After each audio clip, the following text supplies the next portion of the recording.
Good morning, everyone. Last week, you had a go at designing skyscrapers at Worm's Eye View. Here are some of your fantastic works. This week, we will try to do the opposite. You guessed it. We will draw something at bird's eye view. Bird's eye view simply is a view of an object from above, with a perspective as though the observer were a bird.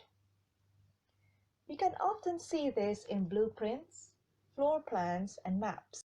It can also be used synonymously with aerial view or aerial shot, in photography that is.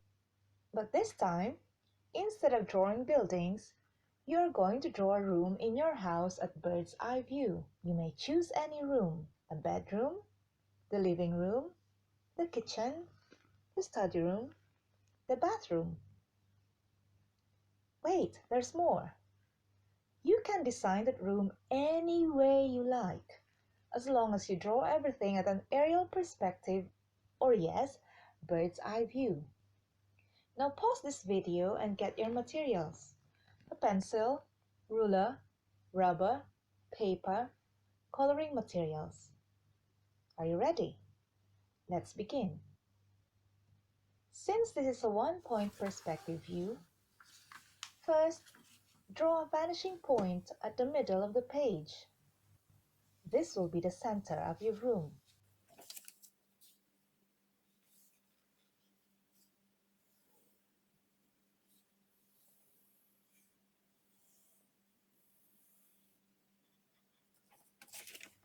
Next, draw a dot on each line, 3 to 4 finger spaces away from the edge.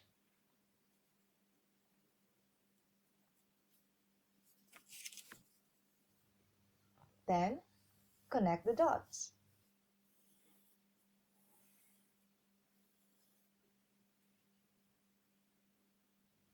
Now you have a rectangle. This represents the floor of your room, and the 4 trapeziums on all sides are your walls. Now, start drawing the elements. I prefer to start with the door because you absolutely don't want to forget it, do you? It would be funny to have a fully furnished, doorless room. Have you ever seen one? Then, go ahead and draw the pieces of furniture and other stuff that can be found in each room. Since this is an aerial view, every object retains the shape of its surface. For example, if you want to draw a rectangular table, draw a rectangle and then start to connect the corners of the sides facing the vanishing point to the vanishing point. You might find it easier to use a ruler, but you can also estimate by sketching a fine line that you will have to erase later. Don't forget to draw the baseline of each furniture, which is parallel to the floor line. Then don't forget to put windows and maybe other decorations like frames and lighting and other stuff. So there you have it. Also, shading some parts add dimension to your drawing, so you may go ahead and do it.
you want to, you may also color your room design.